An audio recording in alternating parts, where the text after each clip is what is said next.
Vamos a hablar de los bacilos gram negativos respiratorios. Empezaremos hablando de la Bordetella pertussis. Las bordetelas son bacilos gram negativos cortos, pequeños, muy sensibles a los efectos del medio ambiente, por lo que para su traslado se tienen que tomar una serie de precauciones. Existen 4 especies importantes, de las cuales 2 afectan al ser humano, la Bordetella pertussis y la Bordetella parapertussis. La Bordetella bronquicéptica es propia de los animales, al igual que la Bordetella avium. Hablemos ahora de la Bordetella pertussis. Es un cocobacilo gram negativo pequeño, capsulado, inmóvil, aerobio estricto y muy frágil al medio ambiente. Para su crecimiento se requiere de medios enriquecidos, como el medio específico Bordegen-Gou, que tiene en su composición agar, papa, sangre, glicerol, con carbón y penicilina. Crece a 35 y hasta 37 grados centígrados, formando colonias a los 3 a 7 días. Y cuando el germen se aísla a partir del enfermo, se puede ver que produce hemólisis. En cambio, cuando el germen se adquiere a través de otro cultivo, la bacteria ha perdido su capacidad de producir hemólisis. Oxida los aminoácidos y no fermenta los carbohidratos. Tenemos una lámina de una tinción de gram, donde se puede ver a los cocobacilos gram negativos. En la caja de Petri se puede ver las colonias pequeñas que ha formado Bordetella pertussis. Los factores de virulencia son varios. Entre ellos están las adhesinas no fimbreadas, como la hemaglutinina filamentosa y la pertactina, que le sirven para adherirse a la mucosa respiratoria. La toxina pertussis tiene 5 unidades, denominadas S1, S2, S3, S4 y S5. También le ayudan a adherirse a la mucosa respiratoria y también tienen la función de la ADP ribosilación. La toxina adenil ciclasa invasiva estimula a las células ciliadas de la mucosa respiratoria y produce un trastorno en la quimiotaxis, evitando la llegada de los leucocitos. La toxina dermonecrosante tiene acción vasoconstrictora y puede producir la necrosis de la mucosa respiratoria. La hemolicina es la que produce hemólisis en el medio de cultivo. La citotoxina traqueal tiene una acción sobre los cilios, produciendo una ciloestasis. La destrucción igualmente de las células ciliadas por obstrucción de la vía metabólica en la síntesis del ADN. Finalmente, esta bacteria también tiene su lipopolisacárido porque es una bacteria gram negativa. Tenemos una lámina en microscopía electrónica donde se puede ver a la bacteria bien adherida a los cilios de la mucosa respiratoria. Bordetella pertussis ingresa por la vía respiratoria junto con las gotitas respiratorias de una persona enferma que tose, estornuda o habla. Se adhiere a la superficie epitelial de la tráquea y los bronquios y allí es donde se multiplica. Es capaz de producir necrosis de partes del epitelio con reacción inflamatoria e infiltración de polimorfonucleares peribronquiales y hasta puede producir una neumonía intersticial. Sus toxinas interfieren en la acción de los cilios, produciendo la ciliostasis y también irritando la superficie de las células y produciendo mayor inflamación con la infiltración de linfocitos. Los bronquios finalmente se obstruyen con grandes tapones de moco que se producen por la irritación de la mucosa respiratoria.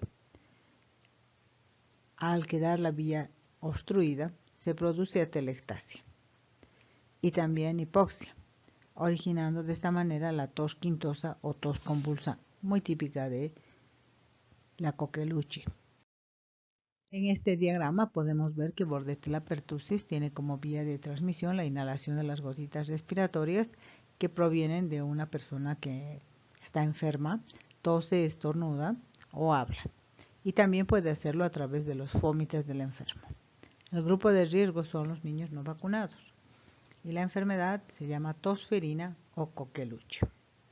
La inmunidad se puede adquirir con la vacuna inactivada a base de bacterias muertas, que suele venir como parte de la DPT, difteria, pertussis y tétanos, o como parte de la pentavalente, que contiene la DPT, además el Haemophilus influenza tipo B y la hepatitis B. El cuadro clínico de la coqueluche es muy característico. Tiene un periodo de incubación de 12 a 15 días. Eso quiere decir que el paciente se tarda hasta 15 días en manifestar los síntomas después de haber entrado en contacto con el enfermo. El periodo de estado tiene dos fases. Una primera etapa llamada catarral, donde existe el fluido nasal, el fluido conjuntival con los ojos irritados, la irritación a nivel de la mucosa respiratoria orofaringe.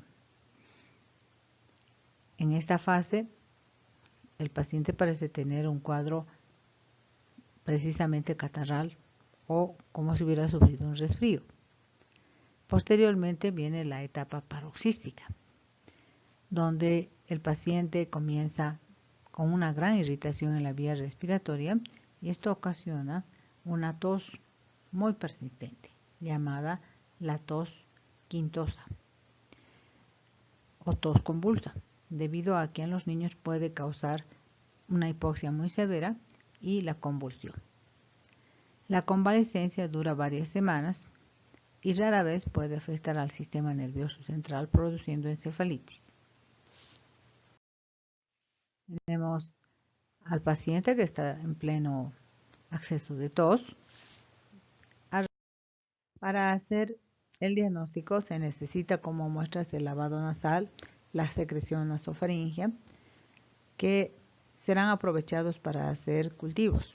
Deben realizarse con hisopos de alginato de sodio, puesto que el germen es muy sensible a los hisopos comunes. También se puede obtener el lavado bronquialveolar o la sangre.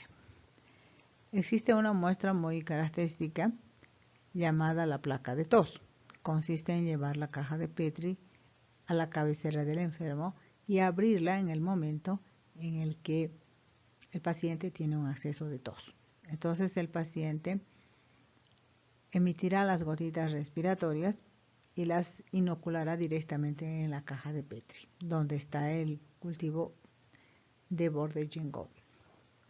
También es posible hacer la inmunofluorescencia directa para encontrar los antígenos de la bacteria. Finalmente, aunque no tiene mucho valor, se puede hacer la búsqueda de anticuerpos de tipo IgM a través de una prueba indirecta.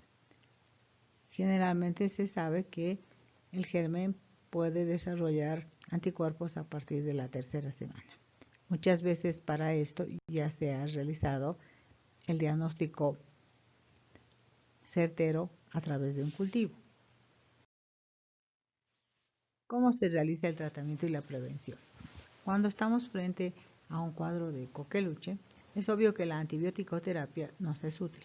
Sin embargo, esta debe ser aplicada en la fase catarral, cuando todavía no existe tanta necrosis ni tantas lesiones ciliares en la mucosa respiratoria.